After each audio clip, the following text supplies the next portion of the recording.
अब सुने अहोई अष्टमी व्रत। हिंदू धर्म में सभी त्योहारों का विशेष महताबो ऐसा ही एक त्योहार है अहोई अष्टमी व्रत। हर बरस कार्तिक मास के कृष्णा पक्ष के अष्टमी तिथि को अहोई अष्टमी का त्योहार मनाया जाता है। अहोई अष्टमी का व्रत बताया है अपनी संतान की लंबी आयु और सुख समृद्धि के लिए करती है। यह व्रत करवा चौथ के 4 दिन बाद रखा जाता है और कहा जाता है कि इस दिन से दीपावली की शुरुआत भी हो जाती है। इस दिन महिलाएं पूरे दिन निर्जला उपवास करती है और अपनी संतान की लंबी आयु के लिए मंगल कामना करती है। अहोई अष्टमी के दिन अहोई देवी के साथ सेई और सेई के बच्चों की पूजा का विधान है। अहोई गरुड़ आदि के द्वारा दीवार पर बनाई जाती है अथवा किसी मोटे वस्तु पर होई का ढाकर पूजे के समय उसे दीवार पर टांग दिया जाता है। संपन्न घर की महिलाएं चांदी की होई भी बनाती है। होई के चित्रांकन में ज़्यादातर 8 कोषक की एक पुतली बनाई जाती है। उसी के पास सियाहू और उसके 7 बच्चों की आकृतियाँ बना दी जाती है। शाम को सूर्यास्त के बाद जब तारे निकल जाते हैं तो अहोई माता की पूजा आरंभ होती है। सबसे पहले जमीन को साफ करके पूजा की चौकी बनाई जाती है। फिर एक लोटे में जल भर कर उस पर सातिया बना ले और कलश की भांति चौकी के एक कोने पर रखे और भक्ति भाव से पूजा करे और बाल बच्चों के कल्याण की कामना करे। साथ ही अहोई अष्टमी के व्रत कथा का श्रद्धा भाव से सुने और अहोई माता की आरती करे। पूजा के लिए माताएं चांदी की एक अहोई भी बना सकती है जिसे बोलचाल की भाषा में सियाहू भी कहते हैं। उसमें चांदी के 2 मोती डालकर विशेष पूजन किया जाता है। जिस प्रकार गले के हार में पैडिल लगा होता है उसी प्रकार चांदी की अहोई डलवानी चाहिए और लाल डोरे में चांदी के दाने पिरोने चाहिए। फिर अहोई की रोली चावल दूध और भात से पूजा करे। एक कटोरी में हलवा और रुपये निकाल कर रख दे और गेहूं के 7 दाने लेकर अहोई माता की कथा सुनने के बाद अहोई की माला सियाहू के गले में पहना दे। अब पूजा के स्थान पर रखे पैसों को और सास के चरण छूकर उन्हें दे दे। उसके बाद तारे को जल चढ़ाकर व्रत खोल ले। बहुत सी बताएं चंद्रमा को भी जल चढ़ाती है। सियाहू माला को हो सके तो दिवाली तक पहन कर रखे और साफ सफाई का ध्यान रखे।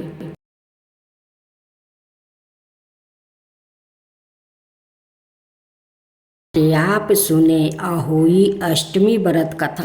प्राचीन समय में एक साहूकार था जिसके 7 बेटे और 7 बहुएं थी। साहूकार की एक बेटी भी थी जो दीपावली में ससुराल से मायके आई थी।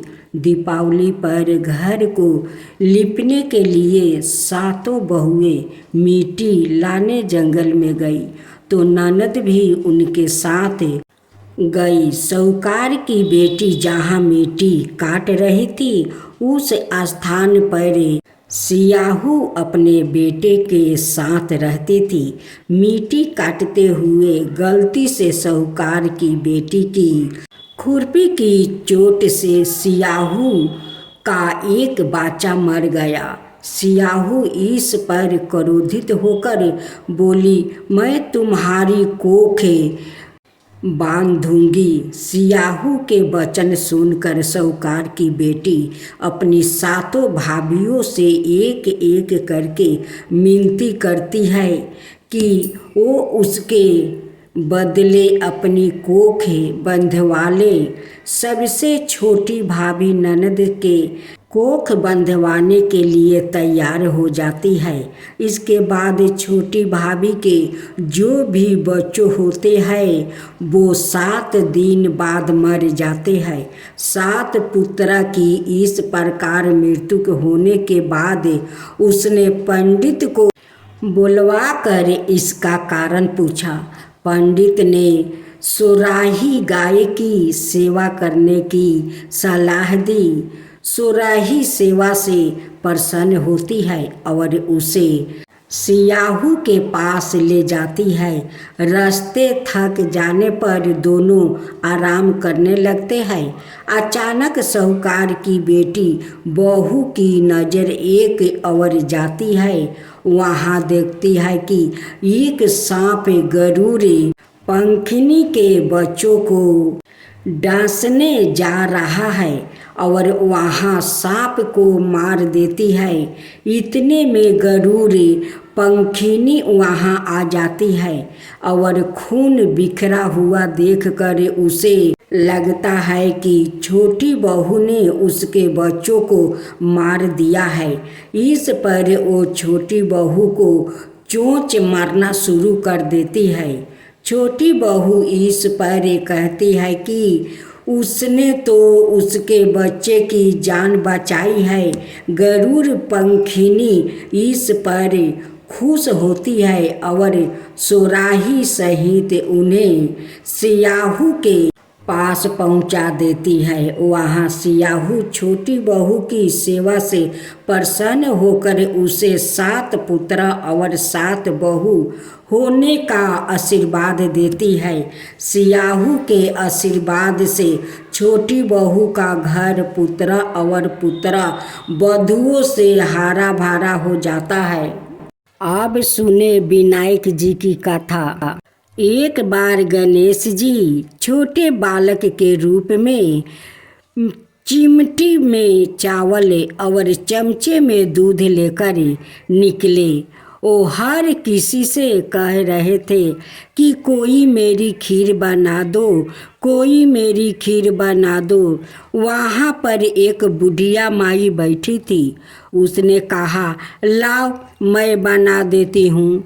वो छोटा सा बर्तन चढ़ाने लगी तो गणेश जी ने कहा कि दादी माँ, छोटी सी भगौनी मत चढ़ाओ। तुम्हारे घर में जो सबसे बड़ा बर्तन हो वो ही चढ़ाओ। बुढ़िया माई ने गणेश जी का मन रखने के लिए 12 बर्तन चढ़ा दिया। वो देखती रह गई कि वो जो थोड़े से चावल उस बड़े बर्तन में डाले थे वो तो पूरा भर गया है। गणेश जी ने कहा, दादी माँ, मैं नहा धोआ कर आता हूँ। जब खीर तैयार हो गई तो बुढ़िया माई के पोते पोती खीर खाने के लिए रोने लगे। बुढ़िया ने कहा, गणेश जी महाराज, तेरे भोग लगाना कह कर चूल्हे में थोड़ी सी खीर डाल दी और कटोरी भर कर बच्चों को दे दिया।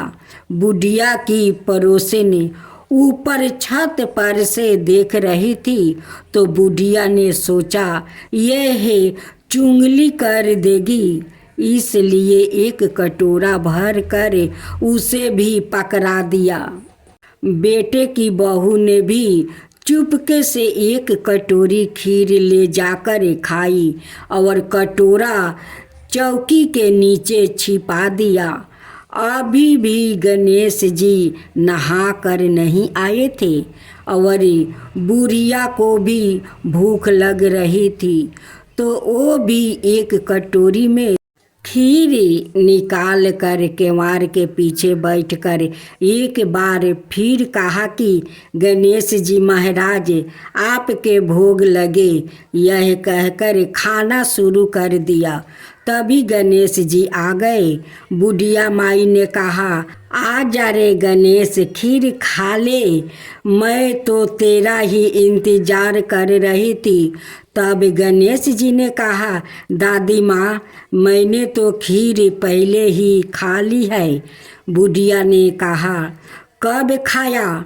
गणेश जी ने कहा, जब तेरे पोते पोती ने खाई तब खाई थी, जब तेरी पड़ोसन ने खाई तब खाई थी, और जब तेरी बहू ने खाई तब भी खाई थी, और अब तूने खाई तो मेरा पेट पूरा ही भर गया।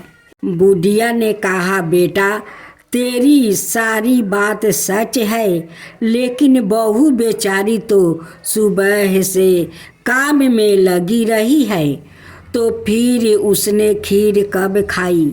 गणेश जी महाराज ने कहा, चौकी के नीचे देख, जूठा कटोरा पड़ा है, तूने तो मेरे भोग तो लगाया, वो तो बिना भोग के ही खा गई। बुढ़िया ने कहा, बेटा घर की बात है, घर में ही रहने दो। अब बताओ बची हुई खीर का क्या करूं? गणेश जी ने कहा, नगरी को जिमा दो। बुढ़िया माई ने पूरी नगरी जिमा दी, फिर भी बर्तन खाली नहीं हुआ। जब राजा को यह बात पता चली तो राजा ने बुढ़िया को बुलाया और कहा, क्यों री बुढ़िया, ऐसा बर्तन तेरे घर पर कहाँ से आया? ऐसा बर्तन तो राजमहल में होना चाहिए। बुढ़िया ने कहा, राजा जी इस बर्तन को आप ले लो। राजा जी ने खीर का बर्तन महल में मंगवा लिया।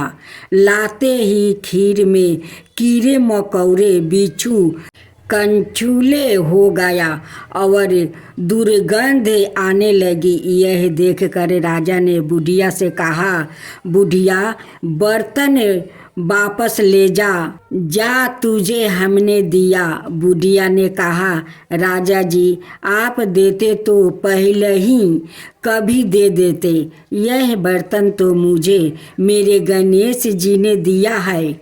बुढ़िया ने बर्तन वापस लिया, लेते ही सुगंधित खीर हो गई। घर आकर बुढ़िया ने गणेश जी से कहा, बची हुई खीर का हम क्या करें?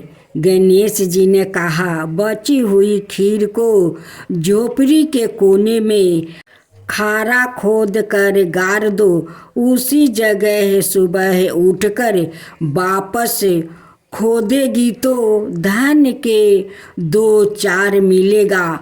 ऐसा कहकर गणेश जी अंतर ध्यान हो गया। जाते समय झोपड़ी के लात मारते हुए गए तो झोपड़ी की जगह पर महल हो गया। सुबह बहू ने फवारा लेकर पूरे घर को खोद दिया तो कुछ भी नहीं मिला। बहू ने कहा, सासू जी थारो गणेश जी तो झूठा है। सास ने कहा, बहू मारो गणेश जी झूठो तो नहीं है, ला मैं खोदूं। वो सुई लेकर खोदने लगी तो टन टन करते 2 धन के चरे निकल आए। बहू ने कहा, सासू जी गणेश जी तो सच्चो ही है। सास ने कहा, गणेश जी तो भावनाओं का भूखा है। हे गजनंदे गणेश जी महाराज, जैसे आपने बुढ़िया को दिया वैसे सबको देना। विनायक जी की कहानी कहने वाले, हुंकार भरने वाले और आस पास के सभी सुनने वाले सबको देना। गणेश भगवान की जय, गणेश भगवान की जय, गणपति पप्पा की जय, गणपति पप्पा की जय। जी आप सुने राधा रानी और तुलसी का था। एक बार राधा जी सखी से बोली, सखी तुम श्री कृष्णा की प्रसन्नता के लिए किसी देवता की ऐसी पूजा बताओ जो परम सौभाग्य वर्धक हो। तब समस्त सखियों में से श्रेष्ठ चंद्रनना ने अपने हृदय में एक क्षण तक कुछ विचार किया, फिर बोली, राधे परम सौभाग्यदायक और श्री कृष्णा की भी प्राप्ति के लिए वरदायक व्रत है तुलसी की सेवा। तुम्हें तुलसी सेवन का ही नियम लेना चाहिए, क्योंकि तुलसी का यदि स्पर्श अथवा ध्यान नाम संकीर्तन आरोपण चेतन किया जाए तो महान पुण्य प्रद होता है।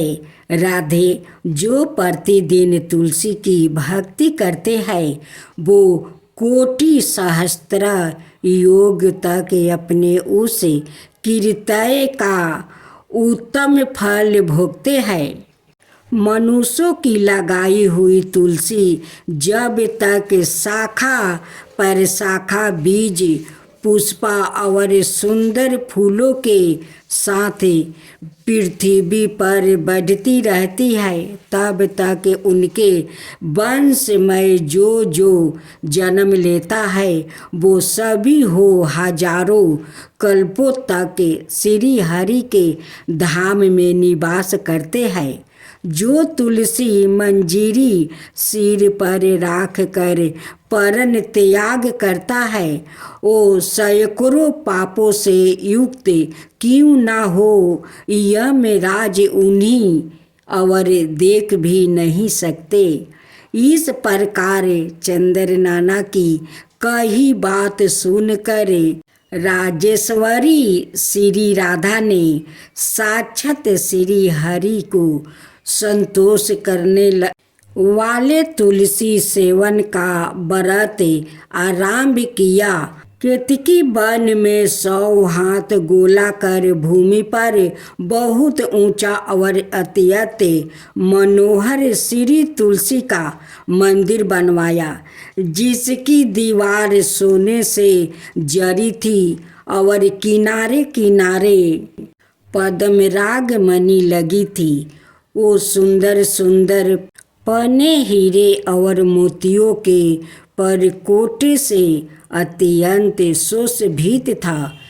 उसके चारों ओर परिक्रमा के लिए गली बनाई गई थी, जिसकी भूमि चिंतामणि से मंडित थी। ऐसे तुलसी मंदिर के मध्य में भाग में हरे पल्लवों से सुशोभित तुलसी की स्थापना करके श्री राधा ने अभिजीत मुहूर्त में उनकी सेवा आरंभ किया। श्री राधा जी ने आश्वासन शुक्ल पूर्णिमा से लेकर चैत्र पूर्णिमा तक तुलसी सेवन व्रत का अनुष्ठान किया। व्रत आरंभ करने से उन्होंने प्रति मास पृथक पृथक रस से तुलसी को सींचा।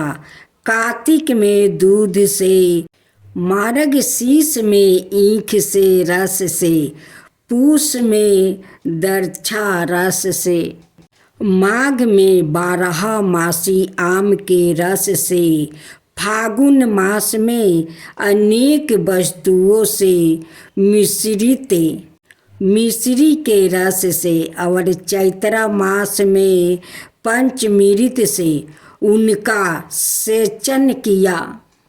और वैशाख कृष्णा प्रतिपदा के दिन उद्यापन का उत्साह किया। उन्होंने 2 लाख ब्राह्मणों को 56 भोगों से दीर्पित करके वस्तुओं और आभूषणों के साथ दक्षिणा दी। मोटे मोटे दिव्या मोतियों का 1 लाख भारा और स्वर्ण का 1 कुटी भारा श्री गंगाचार्य को दिया। उस समय आकाश से देवता तुलसी मंदिर पर फूलों की वर्षा करने लगे। उसी समय स्वर्ण सिंहासन पर विराजमान हरि प्रिया तुलसी देवी प्रकट हुई। उनके 4 भुजाएं थी, कमल दल के समान विशाल नेत्र थे। 16 बरस की अवस्था और सायम्य कांति थी। मस्तक पर हेमाम किरीट प्रकाशित था और कानों में कंचनमय कुंडल झलमला रहे थे। गरुड़ से उतर कर तुलसी देवी ने रंग वाली जैसी श्री राधा जी को अपनी भुजाओं से अंक में भर लिया और उनके मुख चंदर का चुंबन किया। तुलसी बोली, कालावती राधे, मैं तुम्हारी भक्ति से प्रसन्न हूँ। यहाँ इंद्रादि मन वृद्धि और चिंता द्वारा जो जो मनोरथ तुमने किया है वो सब तुम्हारे सम्मुख सफल हो गया है। इस प्रकार हरि प्रिया तुलसी को प्रणाम करके वृषभानु नंदिनी राधा ने उसे कहा, देवी, गोविंद के युगल चरणों में मेरी हृदय की भक्ति बनी रहे। तब तथास्तु कहकर हरि प्रिया अंतर्ध्यान हो गई। इस प्रकार पृथ्वी पर जो मनुष्य श्री राधिका के इस विचित्र उपाख्यान को सुनता है वो भगवान को पाकर कृत हो जाता है। अब सुने माँ लक्ष्मी जी की कथा। एक बूढ़ा ब्राह्मण था। वो रोज पीपल को जल से सींचता था। पीपल में से रोज एक लड़की निकलती है और कहती है, पिताजी, मैं आपके साथ जाऊंगी। यह सुनते सुनते बूढ़ा दिन पर दिन कमजोर होने लगा।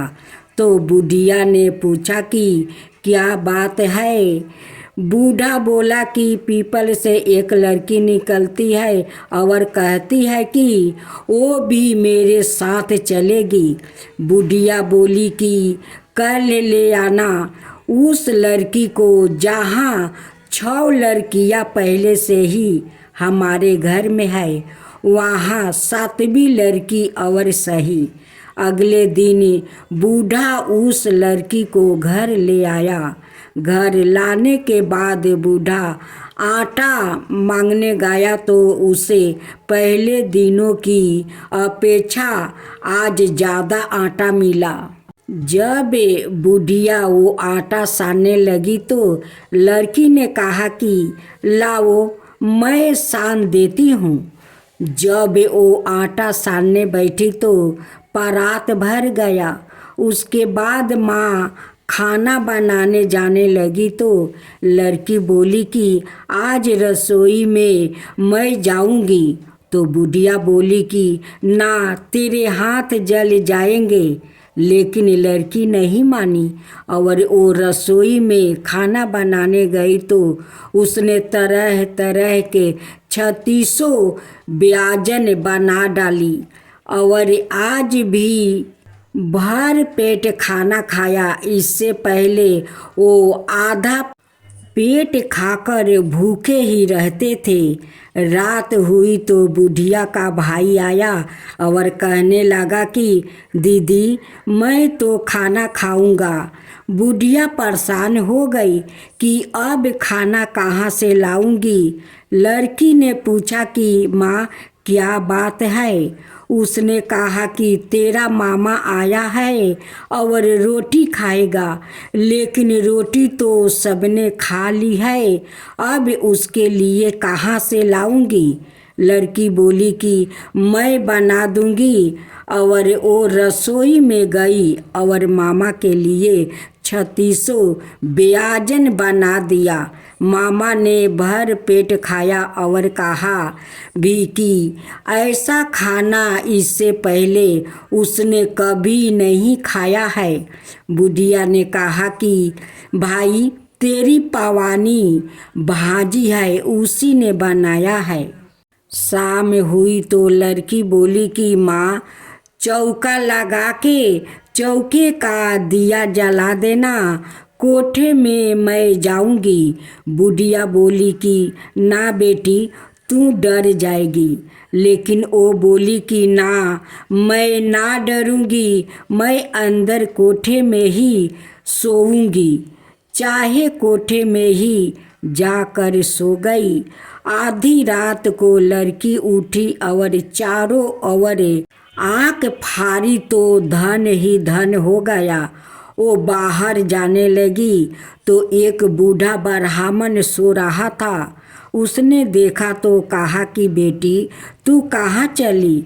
लड़की बोली कि मैं तो दरिद्रता दूर करने आई थी, अगर तुम्हें दूर करवानी है तो करवा लो। उसने बूढ़े के घर में भी आंखें से देखा तो चारों ओर धन ही धन हो गया। सुबह सवेरे सब उठे तो लड़की को ना पाकर उसे ढूंढने लगे कि पवानी बेटी कहाँ चली गई। बूढ़ा ब्राह्मण बोला कि वो तो लक्ष्मी माता थी, जो तुम्हारे साथ मेरी दरिद्रता भी दूर कर गई। हे लक्ष्मी माता, जैसे आपने उनकी दरिद्रता दूर की, वैसे ही सबकी करना। जय माँ लक्ष्मी, जय माँ लक्ष्मी।